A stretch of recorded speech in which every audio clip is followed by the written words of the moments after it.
Je ne suis pas, messieurs, de ceux qui croient qu'on peut supprimer la souffrance en ce monde. La souffrance est une loi divine. Mais je suis de ceux qui pensent et qui affirment qu'on peut détruire la misère. Je ne dis pas diminuer, amoindrir, limiter, circonscrire. Non, je dis... Détruire. La misère est une maladie du corps social comme la lèpre était une maladie du corps humain.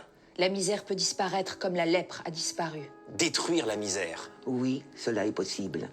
Les législateurs et les gouvernants doivent y songer sans cesse. Car en pareille matière, tant que le possible n'est pas fait, le devoir n'est pas rempli. La misère, messieurs. Voulez-vous savoir jusqu'où elle est, la misère? Jusqu'où elle peut aller, jusqu'où elle va. Je ne dis pas en Irlande. Je ne dis pas au Moyen-Âge. Je dis en France. Je dis à Paris. Et au temps où nous vivons, Il y a dans Paris, dans ces faubourgs de Paris que le vent de l'émeute soulevait naguère si aisément, il y a des rues, des maisons, des cloaques, où des familles entières vivent pêle-mêle, hommes, femmes, jeunes filles, enfants. Ayant pour lit, ayant pour couverture, j'ai presque dit pour vêtements, Que des monceaux infects de chiffons en fermentation, ramassés dans la fange du coin des bornes. Espèce de fumier des villes, où des créatures s'enfouissent toutes vivantes. pour échapper au froid de l'hiver. Voilà un fait. En voulez-vous d'autres? Ces jours-ci, un malheureux homme est mort de faim. Mort de faim à la lettre. Et l'on a constaté après sa mort qu'il n'avait pas mangé depuis 6 jours. voulez-vous quelque chose de plus douloureux encore? Le mois passé, pendant la recrudescence du choléra, On a trouvé une mère et ses 4 enfants qui cherchaient leur nourriture dans les débris immondes et pestilentiels des charniers de Montfaucon. Eh bien, messieurs, j'ai dit que ce sont là des choses qui ne doivent pas être. J'ai dit que la société doit dépenser toute sa force, toute sa sollicitude, toute son intelligence, toute sa volonté. pour que de telles choses ne soient pas. Je dis que de tels faits, dans un pays civilisé, engagent la conscience de la société tout entière. Que je m'en sens, moi qui parle, complice et solidaire. Et que de tels faits ne sont pas seulement des torts envers l'homme, que ce sont des crimes envers Dieu.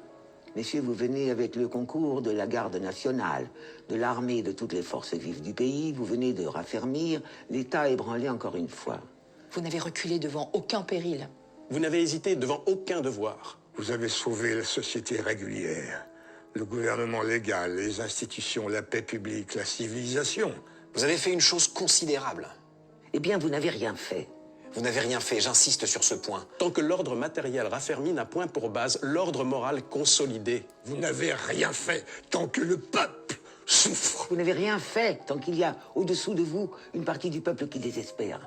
Vous n'avez rien fait. Tant que ceux qui sont dans la force de l'âge et qui travaillent peuvent être sans pain.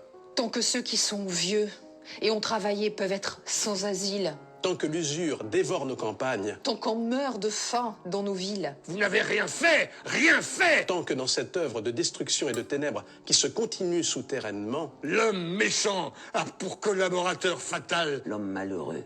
vous le voyez, messieurs, je le répète en terminant, ce n'est pas seulement à votre générosité que je m'adresse, c'est à votre sagesse. Messieurs, songez-y. C'est l'anarchie qui ouvre les abîmes, mais c'est la misère qui les creuse.